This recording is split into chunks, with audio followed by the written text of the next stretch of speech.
The world has just borne witness to an armed uprising that was as stunning as it was short-lived. It has, by any estimation, been an extraordinary last 24 hours in Russia. There's been a dramatic escalation in tensions between Russia's military and the Wagner mercenary group, raising fears it could lead to a civil war in Russia. Civil war in a country that has locked itself for the last year into a bitter, bloody invasion of Ukraine. What happened this weekend has been called the single greatest exposure of weakness, perhaps the greatest challenge we have seen directly to Russian President Vladimir Putin in the 20-plus years he has ruled the country. But then, this evening, there was a sudden change, and the crisis seemed to be over.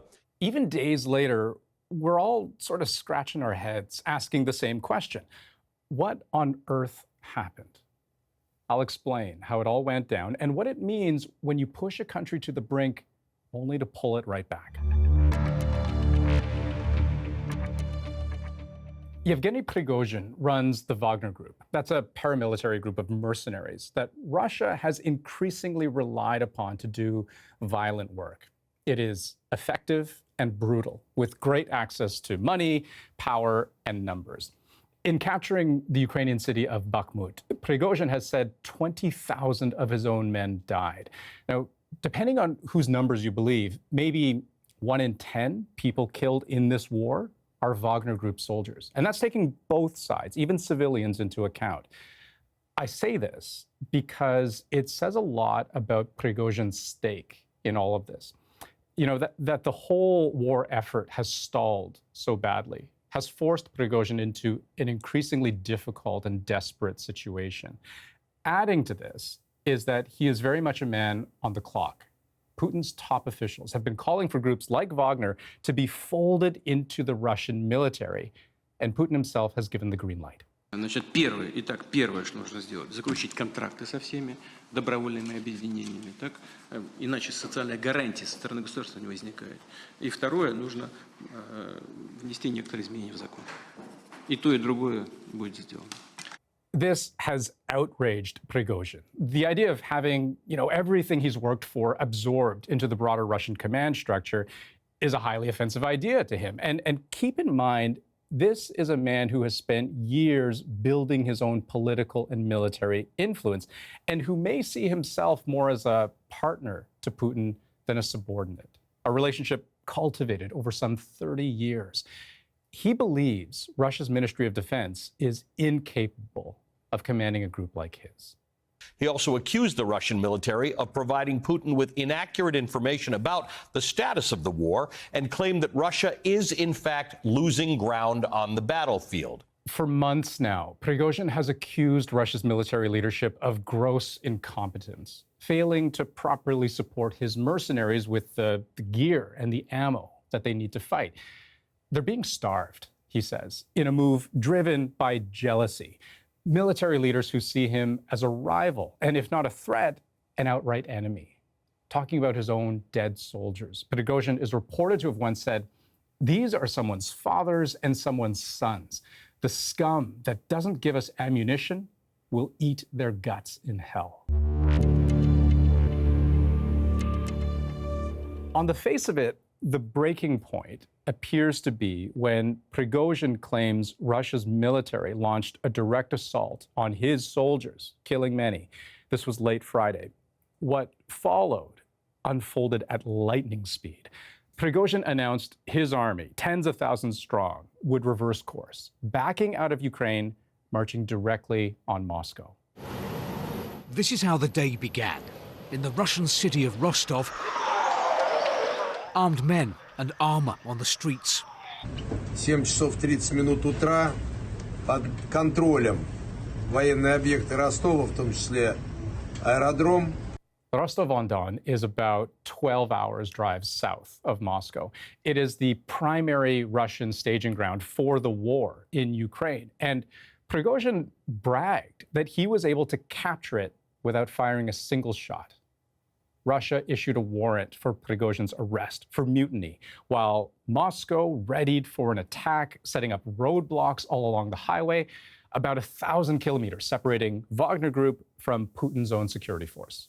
Well, the last day or so has seen an extraordinary turn of events in Russia. Защитим и наш народ, и нашу государственность от любых угроз, в том числе от внутреннего предательства. Within hours, Putin accused his enemies on national television of betrayal and treason.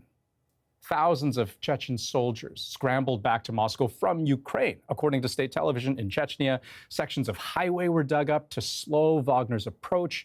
Russian media reported that by the time they had crossed about half the distance to Moscow, Wagner Group had shot down as many as 6 Russian helicopters, as well as a communications plane. This, by all appearances, looked like the beginning of an all-out civil war.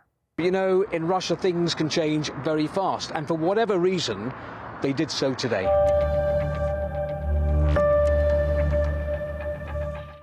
Понимая всю ответственность за то, что будет пролита русская кровь с одной из сторон, мы разворачиваем свои колонны и уходим в обратном направлении в полевые лагеря согласно плану.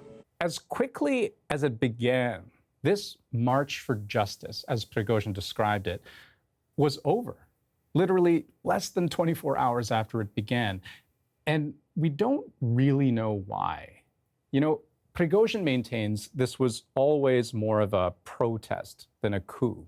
But in backing out, you know, did he really want to avoid shedding Russian blood, or did he just recalculate his odds of winning?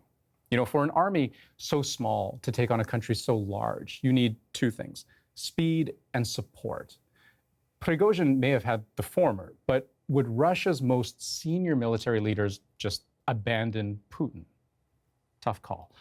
You know, Prigozhin mentioned that this is all happening according to a plan. So that plan, the deal that was struck, involves Prigozhin being exiled to neighboring Belarus, his troops returned to the front lines, and the criminal charges against him all dropped. And so in less than 24 hours, we witnessed what appeared to be one of the most fascinating and fastest failures of our time. Russian President Vladimir Putin has survived an immediate threat to his power after the leader of the Wagner mercenary group agreed to end his mutiny against the Russian army. You know, to date, I haven't seen any verifiable confirmation that Prigozhin has actually arrived in Belarus. There are already conflicting reports about whether those criminal charges against Prigozhin have truly been dropped. And we don't know what repercussions there may be for him down the road. But the broader impacts of the events of this weekend are undeniable. It shows real cracks.